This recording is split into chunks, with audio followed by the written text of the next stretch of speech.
আমাদের এই বাচ্চা তো পড়াশোনাতে ভালো পারে, সব লিখতেও পারে, কিন্তু লেখাগুলো একটু খারাপ হয়। আর বাড়িতে অত তার প্র্যাকটিস করে না, আর স্কুলে যতক্ষণ থাকে মনে হয় ততক্ষণই করে। কি রানি, বাড়িতে পড়া হয়? হ্যাঁ, আচ্ছা, পড়তে তো ভালোই পারছো, লেখা একটু খারাপ হচ্ছে। কটা লেখো তো।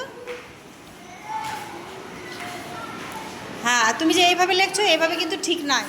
আমি দেখিয়ে দিচ্ছি, আচ্ছা আমার দেখে দেখে করো তো। ওকে, আমি যেমনি করো।